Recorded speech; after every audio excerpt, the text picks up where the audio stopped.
I'm Dale Fleischer. I have two co-authors on this paper, one at Alabama A&M University and another at Howard University. Some of you may recognize the name of the person at Howard. Frank Ross is a long-time CPA, and he was one of the founders of the National Association of Black Accountants back in 1969. Our project was to compare, well, first of all, the number of minorities that constitute the U.S. population is about 35%. This consists of about 5% Asian, 16% Hispanic, almost 13% African American. But that's the total population. What about CPAs? Well, CPAs, the 5% of Asians make up 12% of CPAs.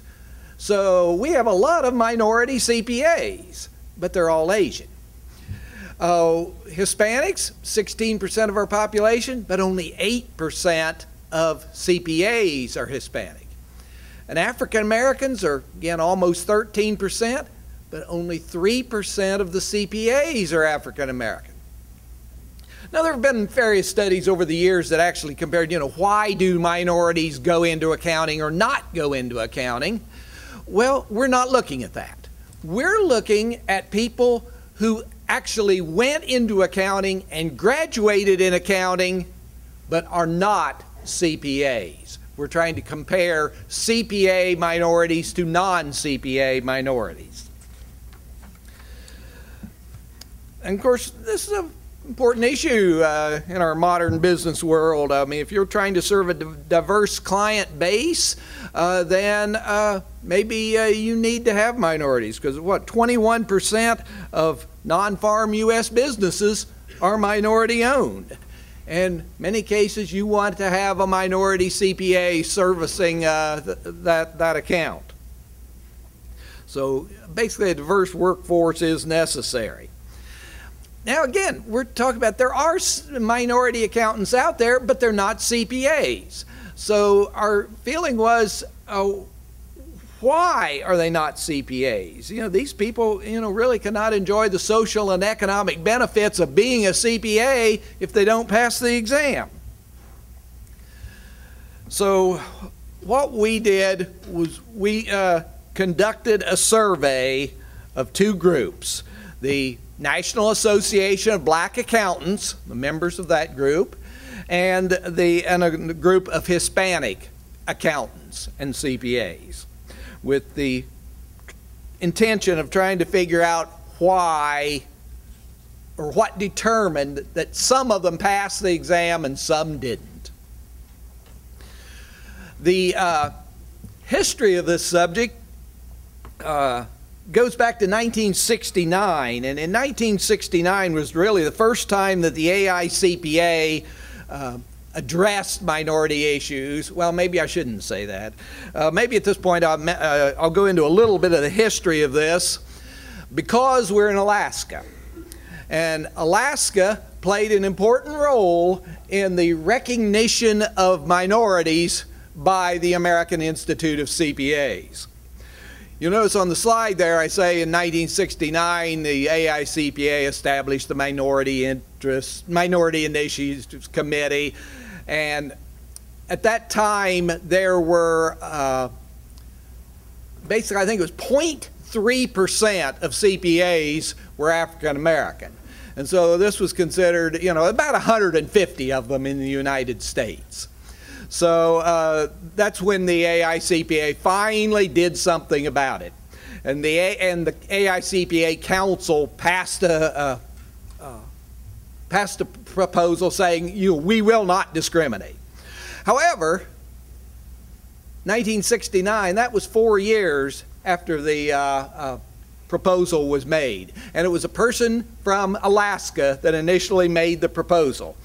In the AICPA Council in 1965, a CPA from Anchorage, Hugh McKee, stood up and proposed that all accounting firms should make it a policy, and the AICPA should make it a policy, we will not discriminate on the basis of race, sex, various other things, national origin. And of course this was very controversial, but he had a well-reasoned argument and in support of it. And his final one was, he said, you know, because I'm from Alaska, you may not think I know much about African Americans, but here's how I know all this. I'm from Mississippi, and I'm a graduate of Ole Miss, and I know about discrimination against blacks, and therefore I think we need to do this. There's just as much discrimination in every other state as there is Mississippi, and we need to go on record to support this. Well, it was tabled, and they voted on it 4 years later, and passed by a narrow vote at the AICPA Council in 1969, primarily over the objections of Texas. So, sorry about that. Same year, 1969, NABA was founded, and again, as I mentioned, one of the founders of NABA is a co-author on this study. The other group we studied, or we used as our study, was what used to be called the Hispanic Certified Public Accountants, American Association of Hispanic Certified Public Accountants. Later changed their name to the Association of Latino Professionals in Finance and Accounting. So it took in non-CPAs in about 2002. So that's the two groups we studied, NABA and ALPFA. Sent them all a questionnaire, got some pretty good responses. We ended up with 624 African American respondents and 196 Hispanics. And some of our significant results. The one that perhaps most significant, we never anticipated at all, is that female African Americans are less likely to be CPAs than males. The pass rate, let me see, I believe it, well, first of all, females make up 62% of this population. So that's about the national average for whites and minorities. About 62% were female. However, there are more, that's CPA and non-CPAs combined. But there are more male CPAs than female CPAs. The pass rate for males, African Americans, was about 50%. For females, 32%. So a almost 20 percentage point difference. And also this was also true for the Hispanics as well, that the females are not passing the exam or not taking the exam to the extent that males do. We basically asked the question, can you afford, how affordable is the exam? And basically we came to the conclusion that everyone who's a CPA thinks cost is not a problem. People who are not CPAs think cost is a problem. You know, yeah, in retrospect, that's logical, but yet I thought there'd be a lot of CPAs out there who said, yeah, cost was a real problem, but I persevered and I made it. No, they didn't think it was a problem. So maybe this is more of an economic issue than anything. Some of the other things of let me go back one. Let's see. Bottom there, there is a significant association between attending a private historical black college and university in becoming a CPA. Those who had attended a historically black private university had a very high pass rate. Those who graduated from a traditional white private university had a fairly high pass rate. Those, which was contrary to what I expected, being that I am from a great state university, I expected the great state universities to have the highest pass rates, and that was not true among African Americans. And of course, so again, it appears there's an economic issue here. If they can afford to go to a private university, then they pass the CPA exam. And again, these historically black universities are not traditionally the ones you would think of who produce CPAs. Well, apparently, yes, they are. Let's see, also, if you're married, you're more apt to be a CPA. If you're divorced, you are not a CPA. Now, I don't know the meaning of that, whether it means this, if you got too much stress in your life, if you're divorced and therefore you can't pass the exam, or maybe it means if you are a CPA, you never go home, so your wife never gets mad at you, or your spouse never gets mad at you, because you're never there, so you don't cause, you never fight, because you're always working. Another issue we looked at was the question of how they met the 150-hour requirement. Well, basically, that was not a determining factor in whether you're a CPA. Basically, everybody met it the same way. They either took 30 additional hours or they got a master's degree in accounting. It was exactly the same for CPAs versus non-CPAs. So that was not a discriminating factor.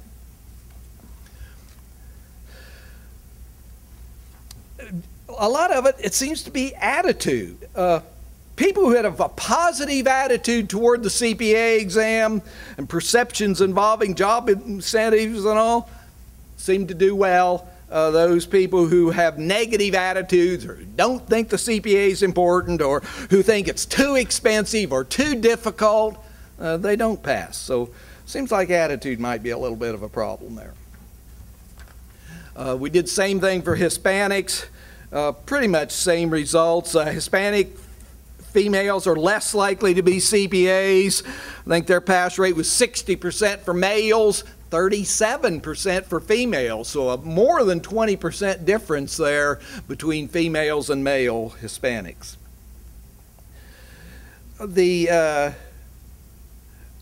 Both of them, having a CPA review course in their graduate program, though, was significantly associated with being a CPA. Basically, of those who did not take a CPA review course, did not have any kind of CPA review, or even a self-study one such as GLIME, if they did not have a CPA review course, their pass rate was a little over 5%. So 95% failure rate if you did not have a CPA review course. Now, having a CPA review course made a difference. Basically, if you took Becker, you passed about 53% of the time, but that still meant 47% of the Becker takers did not pass. So there was some difference there, but you've got to take a CPA review course. And generally the reason people don't take it is the cost.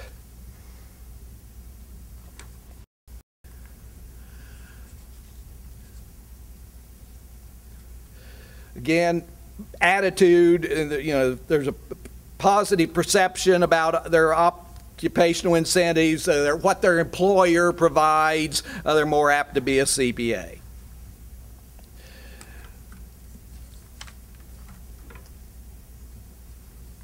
Let me jump to the conclusions here.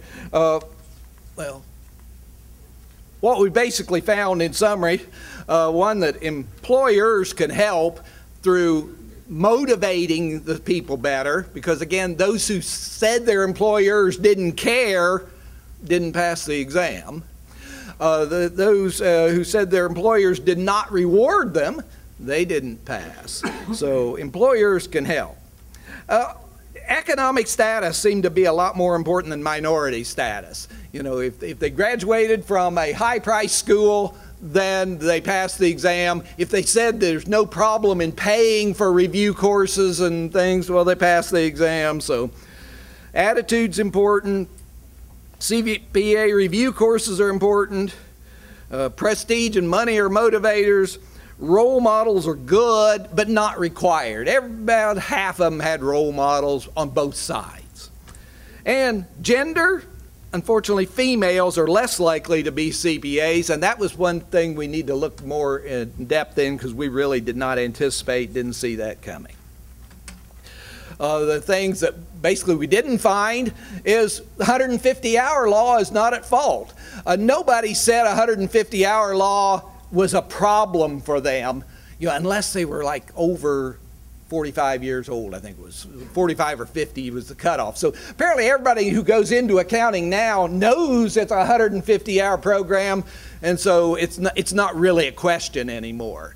Now, again, that's a self-selected group. I mean, maybe if you thought there was no you didn't want to go 150 hours, maybe you never went into accounting in the first place. But these are people who went into accounting and graduated. And we were supposed to say, well, what could regulators do to help all this? Well, we didn't really see that there's much regulators can do. It's more the person themselves. It's more their employer. The cost is really the only thing I think that regulators can see. Maybe we may need to support scholarships for review courses or something like that is what another thing that can be done. But basically, regulators are not at fault. And I'll conclude on that note.